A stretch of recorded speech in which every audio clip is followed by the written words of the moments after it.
I'm Rachel, I'm 33, and up till this year, I would have told you my sister Emily was just quirky. You know, the kind of person who brings her own hot sauce to restaurants, insists on handmade gifts for every occasion, and micromanages every potluck like it's a Michelin-starred event. We've had our moments, sure, but nothing that ever crossed the line until my son's 8th birthday. It was a small backyard party, balloons, paper plates, a couple of water games, and a Pokemon-themed pinata. Nothing over the top. I wasn't trying to be supermom. I just wanted Josh to have fun with his little friends and cousins. Emily had texted me the night before saying she'd take care of the cake. I didn't ask her to. I had already planned on picking up a sheet cake from the local bakery, but she insisted. Made it just for him. Her note said, neatly tucked under the plastic wrap on top of a surprisingly elaborate 3-tiered cake with little fondant Pikachu ears sticking out from the top. It was sweet of her, or at least, I thought it was. I even texted her a thank you with a few exclamation marks, telling her how excited Josh would be. She didn't come to the party herself, claiming she had a last-minute spa day she couldn't cancel, but she said she'd drop her kids off early to play and represent her. Her twins, Mason and Tyler, are 10. Older than Josh, louder than Josh, and twice as fast when it comes to sniffing out sugar. They showed up 30 minutes early, already sticky from the Gatorade they'd spilled in the car and buzzing with that dangerous pre-party energy. I was still setting up chairs and stringing decorations when they zoomed past me into the backyard like they owned the place. I barely had time to breathe before one of the other moms called out, Rachel? The boys are eating the cake, and not just picking at the frosting. No. They had pulled the whole plastic wrap off and were digging in like it was an all-you-can-eat buffet. 2 layers demolished, crumbs and frosting everywhere. Josh hadn't even seen the cake yet. I'll admit, I froze. My instinct wasn't to yell. I just stood there, stunned, watching Mason scoop a finger through Pikachu's face like it was no big deal. I didn't want to make a scene with other parents around, and part of me thought, well, they're kids. Maybe Emily won't mind. So I snapped a picture and sent it to her with a quick, casual text. Hope you don't mind. Your boys love the cake. Laughing emoji. That's literally all I said. No sarcasm. No judgment. I was trying to keep it light, even though inside, I was disappointed. The phone rang less than 30 seconds later. What the actual heck? Rachel? She barked the moment I answered. That cake wasn't for them. I spent 2 days working on that. I told you it was for Josh. I blinked. Emily, your boys got here early and went straight for it. I didn't even see them until it was too late. You're the adult. You're supposed to be watching them. I could feel my neck heating up. I was setting up. They ran in while I was still tying balloons. It's not like I handed them forks and said, go nuts. They ruined everything. She snapped. That cake cost me $200 in ingredients and time. That wasn't just some store cake. That was art. Okay, well, I'm sorry, I said, genuinely trying to de-escalate. We still have cake from the bakery. It's not a big deal. Josh didn't even see it. He's having fun. She didn't respond. She just hung up. I stood there with my phone still pressed to my ear like maybe she'd come back and say, sorry, I overreacted. But instead, 2 hours later, I got a Venmo notification. A request from Emily. $200, cake reimbursement. At first, I thought it was a joke. I even laughed, showed it to my husband Matt and said, she can't be serious, right? But she was. She sent a follow-up message. I expect this paid by tomorrow. I don't do free labor for people who let my kids destroy my work. Now, I'll admit, I was irritated before. But that text? That flipped something in me. Because here's the thing. This wasn't the first time Emily had pulled something like this. There was the Christmas she brought everyone personalized ornaments, except mine just said, R. And when I asked why, she said, well, I had to rush, you're kind of hard to shop for.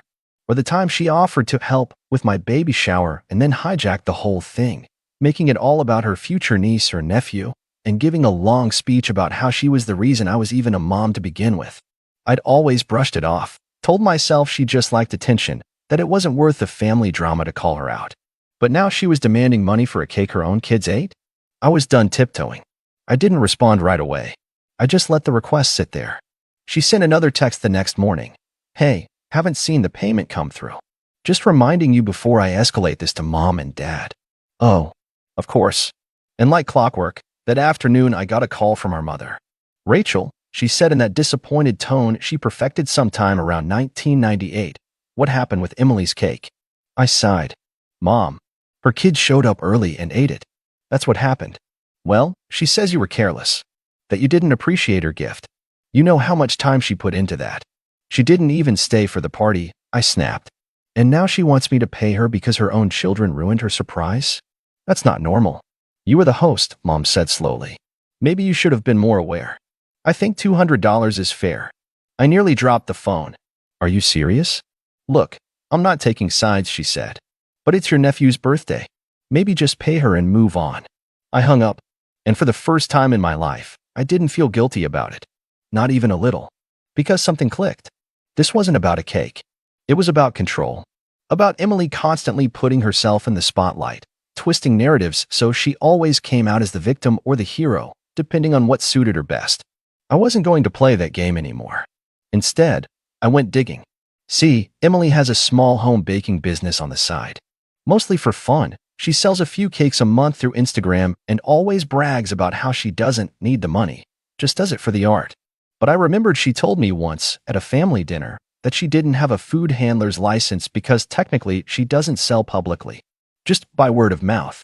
Except, I knew for a fact she'd taken money through Venmo for a birthday cake she made for my coworker's daughter last month. And I had the screenshots. I didn't plan on using them, not at first. But then Emily escalated. She posted a rant on Facebook, tagged me in it, saying how some people don't appreciate handmade gifts, and how when you pour love into something and it gets treated like trash, it's hard not to feel undervalued. She didn't mention the $200 directly, but she didn't need to. Half our extended family was suddenly texting me saying they couldn't believe I treated her like that. And that's when I knew.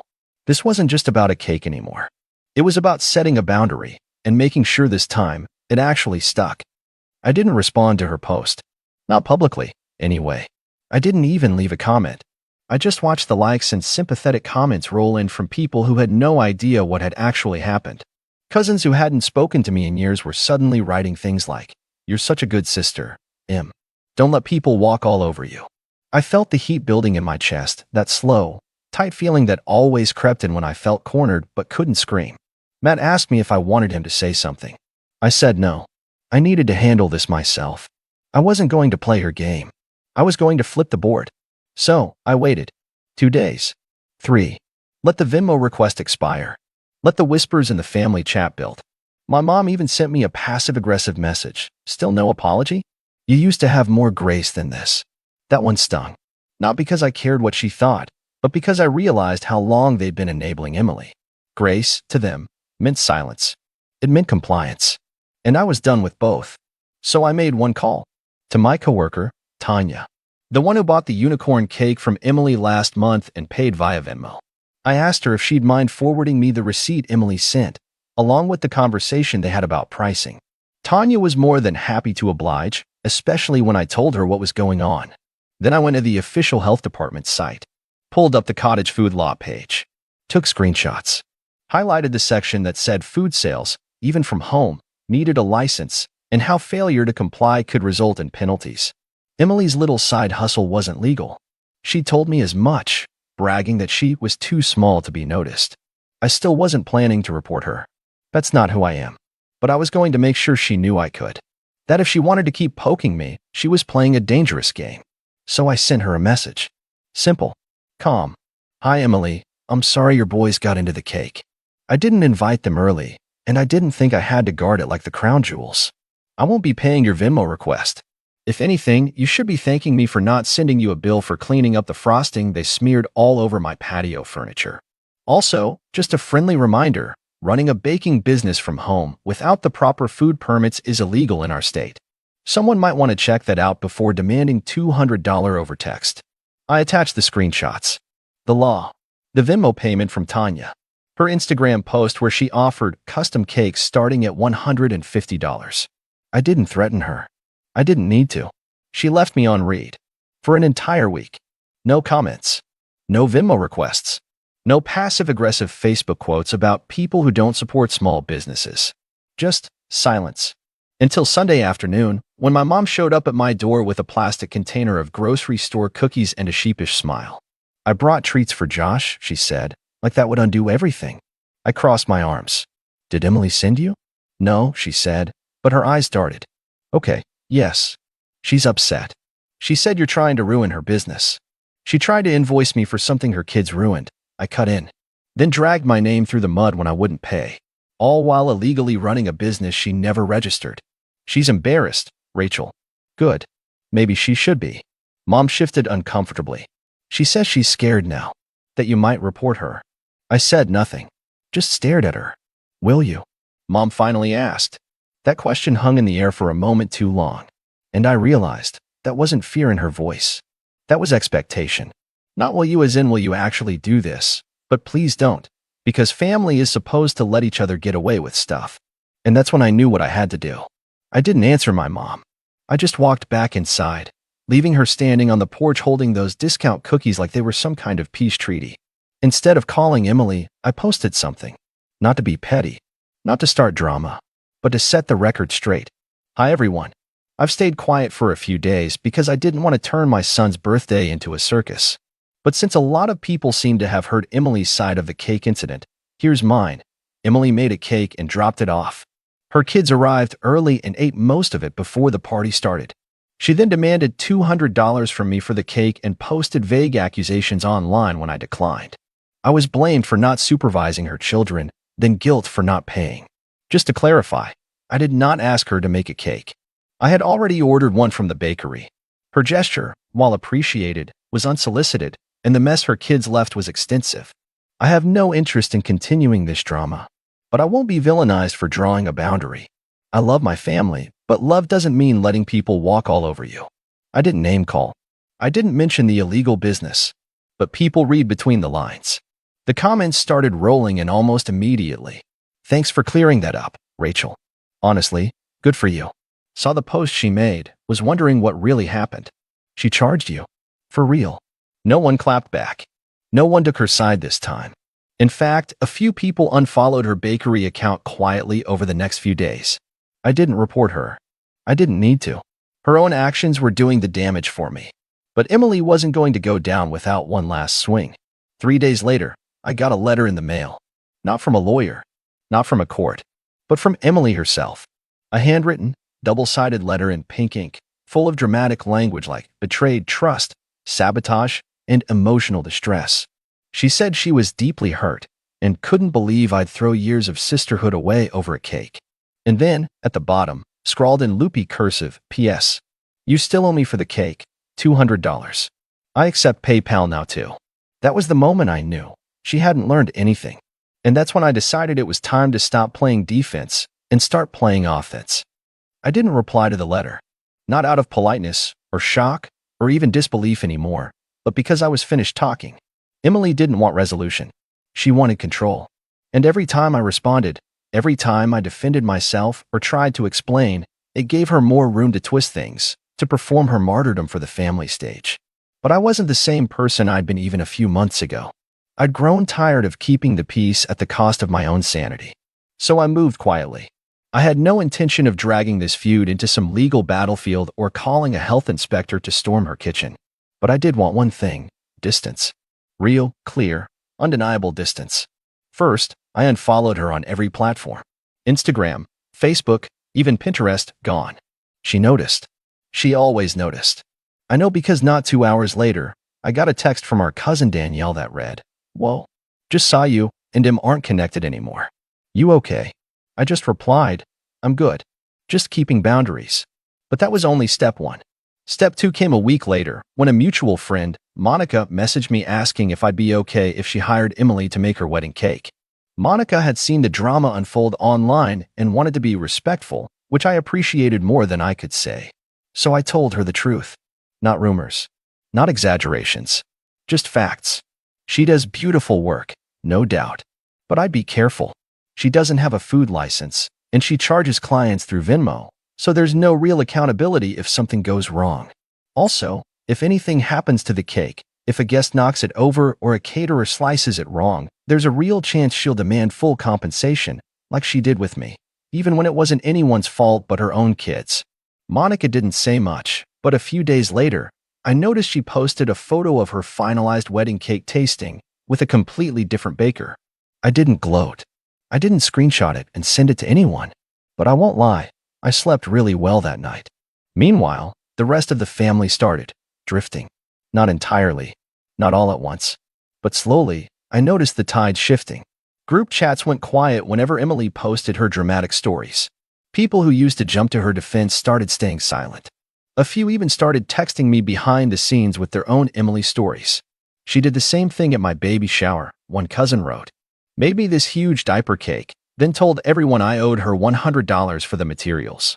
She tried to invoice me for the brunch she hosted last spring, another said. Even though she insisted on doing it and said it was her treat. I thought I was crazy for thinking that was weird. It was like the spell was breaking. People were finally realizing that Emily's gifts came with invisible strings, and the moment you didn't perform the gratitude script she expected, she turned vindictive. Still, the final push came a few weeks later, when I hosted a small family get-together. Not a big event, just a casual barbecue in the backyard. Burgers, lemonade, the usual. I invited my parents, my in-laws, a few cousins. But not Emily. I didn't even send a polite, if you're free text. I didn't lie about it, either. When Mom called the next day and said, Emily's upset she wasn't invited, I just said, I know. That was intentional. She's family, Rachel, Mom sighed. So am I replied. And I've spent 33 years being polite while she's humiliated, manipulated, and guilt-tripped me. I'm not doing that anymore. But it's just a barbecue. No, I cut in gently, but firmly. It's not just anything. It's my home, my space. And I finally realized I get to choose who's allowed in it. Mom didn't have a response to that. Not a real one. She changed the subject after a long silence and didn't bring it up again. But that weekend, something happened that told me I'd finally shifted the dynamic. I got a message from Tyler, Emily's son, 10 years old, and for the first time, texting me from his dad's phone. Hi, Aunt Rachel. I'm sorry we ate the cake. We didn't know it was a special one. I hope Josh had a good birthday. He's cool. It hit me in the gut. Because he got it. That tiny bit of maturity and self-awareness from a 10-year-old was more accountability than his mother had shown in her entire adult life. I texted back. Thank you, Tyler. That means a lot. Josh did have a good birthday, and he misses you. Maybe you guys can hang out sometime soon. He replied with a happy face emoji and a Pikachu gif. And that was it. That was the moment I stopped feeling angry and started feeling free. Emily kept her distance after that. Maybe because she knew she'd pushed too far, or maybe because without an audience cheering her on, the drama didn't feel worth it. She still posts her cakes. Still tags them with hashtag made with love and hashtag custom orders welcome. But the tone has changed. Quieter. Less smug. And the Venmo request? She sent a final reminder weeks later, with one line.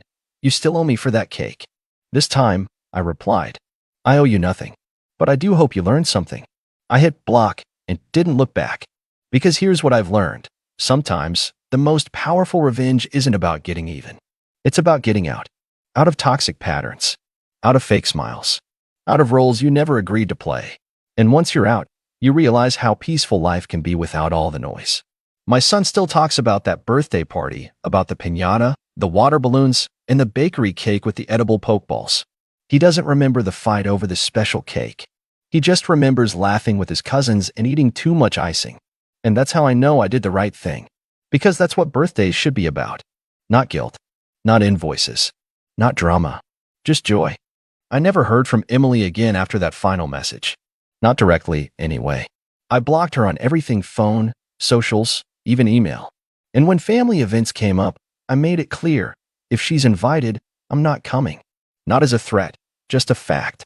I wasn't making ultimatums, I was finally making choices for myself. The shift was uncomfortable at first. My mom didn't understand.